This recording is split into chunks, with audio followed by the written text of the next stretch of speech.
Donc, il y a moyen de le faire. Les comptes, moi j'ai des comptes pour le travail. J'ai @MVC enseignant.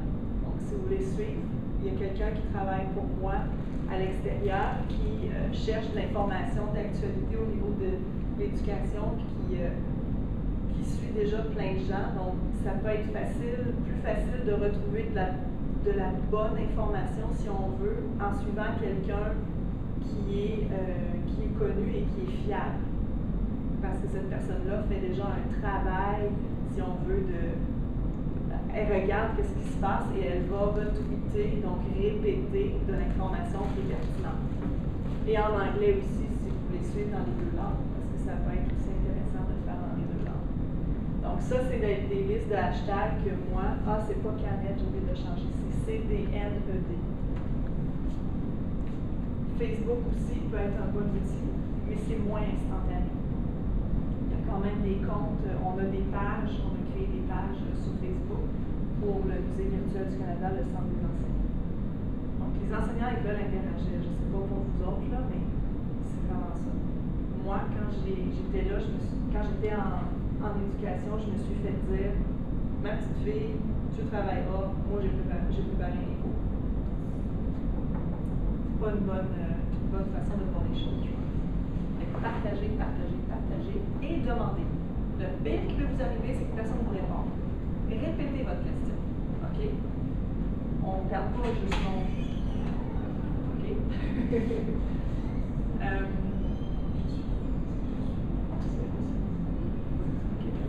J'ai quelques minutes, je vais aller en ligne tout de suite. Vous montrer le centre des enseignants. Oui, vous aider parce que je suis enseignant ou étudiant pour s'inscrire. Donc, je peux faire à ce moment-là, je suis enseignante, je peux pas marquer mon conseil. Non. Non, c'est pas d'importance. Juste à marquer l'Université d'Ottawa, ça n'a vraiment aucune importance. C'est juste au niveau des statistiques. Mais moi, quand je vois que vous écrivez Université d'Ottawa, je sais que vous êtes des étudiants ici. Ça ressemble. Oui. Non, mais c'est ça.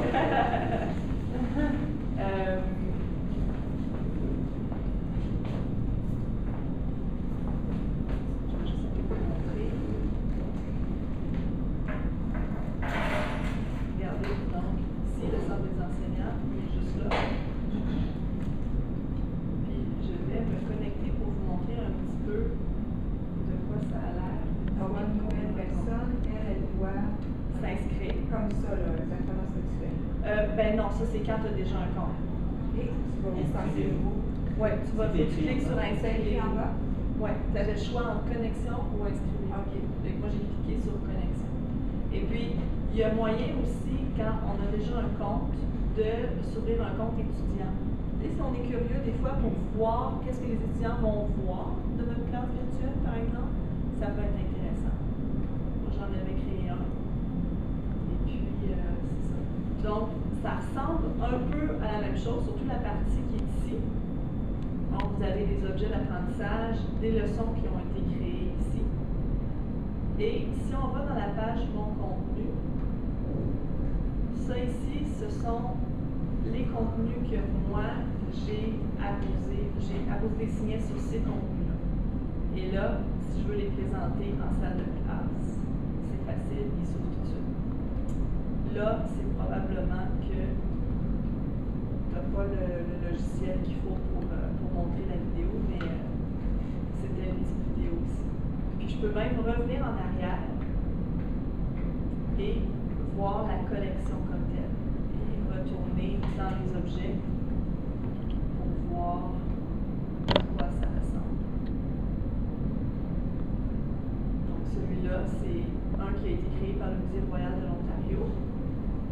Ici, on parle de Nouvelle-France, vous voyez, avec des illustrations.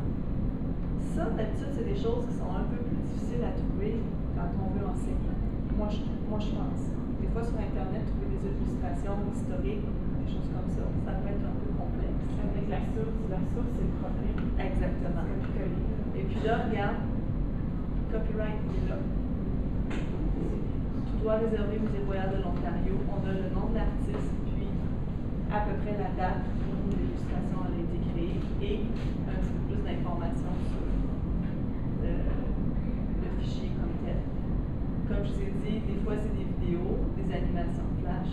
Ça peut être très différent d'une fois à l'autre. À fond, ça, c'est le résultat de quand tu as créé ta leçon personnalisée. Non, ça, c'est les trucs qui ont été créés par les musées. En termes de contenu là, du début. Là. Okay? Donc, les contenus, les ressources pédagogiques qui sont créées par les musées qui sont sous ce format-là. Je vais vous montrer après les leçons à quoi ça ressemble.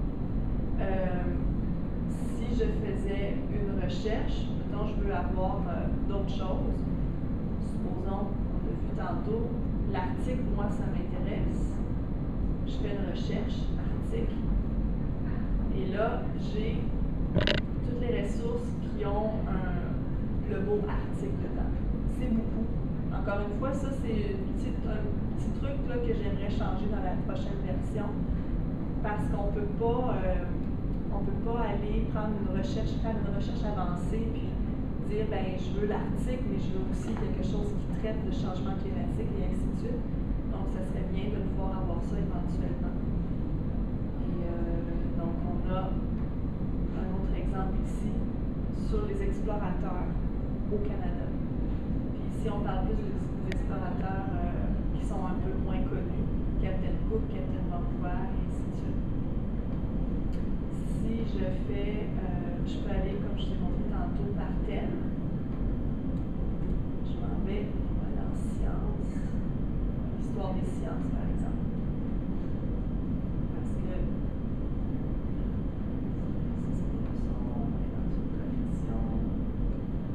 Armand Frappier. C'est lui que je cherchais tantôt. C'était pas lui facilement. Donc, Armand Frappier, on parle de l'homme, de sa vie, sa carrière, ses distinctions, son héritage, ainsi de suite. Si je reviens ici, 4 siècles de médecine. Regardez ça ici, ça c'est super intéressant parce que on parle de l'histoire de la médecine au Canada. Donc, il y a des trucs en sciences. Parce que là, ici, on parle des rayons X, avec des images, encore une fois, qui seraient peut-être un peu difficiles à aller chercher avec la source qu'on a dit tout à l'heure. Et l'histoire du microscope. Donc, on va parler des pièces du microscope, comment ça fonctionne un microscope aussi. C'est pas nécessairement, c'est un peu difficile peut-être à expliquer, mais là, avec des petites illustrations comme ça. Puis certains des innovateurs canadiens. Donc, on parle ici avec de l'information sur les outils qu'ils ont utilisés tout au long de leur carrière. Est-ce qu'il y aurait des questions? Moi, je me demandais, comme ça, on cherche justement, mettons, un microscope, l'histoire du microscope, mais aussi le microscope où on en est rendu, mettons, maintenant, au niveau de la technologie. Est-ce qu'on a ça dans le musée virtuel ou est-ce que c'est plutôt historique? Ce qu'on obtient, c'est quoi les mises à jour au niveau des objets virtuels? C'est quoi la collection d'objets d'apprentissage, quand elle est créée par le musée comme tel, eux autres, ils se donnent une ligne directrice. Ils se disent, moi, je vais créer une collection d'objets d'apprentissage sur celui-là, mettons, l'histoire du microscope. Donc, ils ne vont pas aller plus loin. Ils vont se donner une ligne directrice. Puis nous, on ne peut pas vraiment leur dire quoi créer. Puis, pour ce qui est des mises à jour, ben, il faudrait qu'ils créent une autre collection d'objets d'apprentissage. Il n'y aura pas de mise à jour comme telle sur la collection, à moins qu'il y ait une erreur majeure à un moment donné, quelque chose qui arrive en science, comme ça peut arriver régulièrement. Un scientifique qui trouve quelque chose d'autre, qui fait en sorte qu'il y a des erreurs dans le site, là, je vais faire l'effort et je vais aller le chercher. Mais encore une fois, c'est un travail qui n'est pas évident parce qu'il faut trouver l'information, la faire vérifier, et ensuite aller changer. Mais en termes de mise à jour, le contenu qui est créé, ben, il est là. Il faudrait que ce soit d'autres contenus. Il n'y a rien qui empêche un enseignant, par contre, dans la création de sa leçon, de mettre plus d'informations, puis d'aller chercher des photos d'ailleurs, puis d'arranger, par exemple, une présentation PowerPoint pour pousser un peu plus loin. Donc, c'est les musées qui mettent les contenus. Exactement. Parce qu'ils vous demandent la permission. Mettons, ils disent, OK, moi, je suis intéressé de mettre tel contenu dans le musée virtuel, ils prennent entente avec vous. Ça fonctionne par subvention, finalement. Parce que l'idée derrière, justement, le Réseau canadien d'information sur le patrimoine, l'organisme sous patrimoine canadien pour lequel je travaille, c'est que nous, on aide les musées canadiens à entrer dans l'ère numérique. Pour ce faire, on donne des subventions à des musées qui ont un peu moins d'argent, même souvent des gros musées nationaux comme le Musée de la Nature, le Musée des civilisations, immigration et tout ça.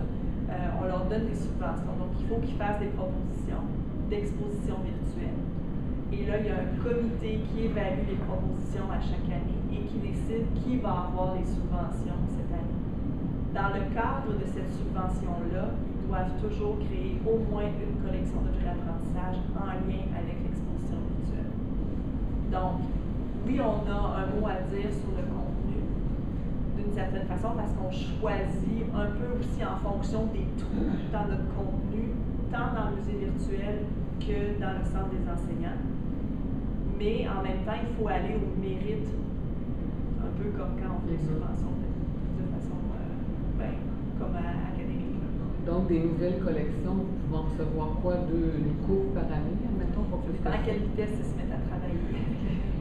Idéalement, ce qui a été fait il y a 2 ans devrait rentrer là, mais des fois, il y a des retards qui se produisent. Mais oui, il y a du nouveau contenu à chaque année qui rentre. Ouais. Puis ça, vous affichez, j'imagine, OK, voici la nouveauté cette année. Oui, moi j'essaie d'en parler dans mon bulletin, parce qu'il y a un bulletin, si tu es en train de t'inscrire, tu as vu qu'on peut s'inscrire au bulletin du centre des enseignants. Je peux vous conseiller justement de le faire, parce qu'à chaque 2 mois, il y a un bulletin du centre des enseignants qui sort. Et là, il y a un petit peu d'informations sur plein de sujets différents. C'est moi qui l'écris, j'essaie. Véronique va beaucoup m'aider à partir de maintenant. Moi, c'est ça. Pour trouver des sujets et des choses comme ça. Puis j'essaie de faire la promotion justement des nouveaux contenus qui sont mis en ligne, surtout s'ils sont vraiment de grande qualité. Si je peux juste ajouter, parce que moi je suis quand même nouvelle, quand on est nouveau, souvent on se fait donner de l'information. Quand on est déjà à un endroit, ça fait longtemps, des fois, juste pour dire, le programme d'investissement dans lequel on peut recevoir du financement pour l'exposition virtuelle, il y a comme j'appellerais ça 2 programmes dans un. Un, c'est vraiment pour des gros musées. Donc, eux, effectivement, reçoivent entre 75 000 jusqu'à 400 000 $ pour développer des grosses expositions virtuelles. On a un autre chapeau de projets qui sont pour des petites expositions. Je les appelle des grands et des petits parce que je venais de mélanger quand j'essayais moi-même de comprendre comment ça fonctionne. Les petits musées, eux, ce sont vraiment des projets de petite taille. Ils reçoivent un maximum de 5 000 $. Il ne faut pas qu'il y ait plus que 5 personnes qui travaillent dans le musée.